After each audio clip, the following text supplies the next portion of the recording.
তুমি হ্যাঁ ভাই, এই যে অয়ান কার সেন্টার, এটা তো আপনার নিজেরই না ভাই? হ্যাঁ নিজের। আপনি তো নিজে এটার ওনার? জি। আচ্ছা, লোকেশন হইতেছে হলো আপনার, এটা হলো হামদো গ্যারেজপট্টি, আচ্ছা পিটিআর পশ্চিম পাশে। পিটিআর পশ্চিম পাশে। আচ্ছা, বাইরের কাছে হলো আপনার একটা জিপ গাড়ি বিক্রয় করলেন না? হ্যাঁ জিপ গাড়ি বিক্রি করলাম, এটার দাম হলো 1,65,000 টাকা। টাকা সব বুঝাই দিতেছে, দিয়ে গাড়িটা এখন নিয়ে যাবে। ভিডিওর মাধ্যমে আপনি টাকা বুঝে নিয়েন ভাই। শাহিন ভাই, জি ভাই। আপনি হইতেছে হলো গাড়ি তো বুঝে এখনো পান নাই, মানে কাগজপাতি বুঝে পাইছেন। জিপ গাড়ি আপনার ঢাকা মেট্রো আপনার ওই ট্যাক্স টোকেনটাতে একটু মিলেন। ঠিক আছে, এগুলো ঠিক আছে, তুমি তারপরে টেস্ট না, আপনি মিলেন না এক্সচেঞ্জ করো না ভিডিওর ক্ষেত্রে ভাই। না এগুলো মিলানো, এগুলা ই করো এখান থেকে, মানে হ্যাঁ নিছি ওই যাতে নিছি ভাই।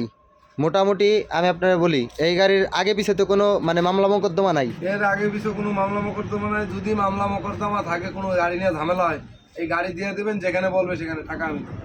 যাক আলহামদুলিল্লাহ। এই গাড়ি কেউ আইসে যদি দাবি করে, বড় ভাই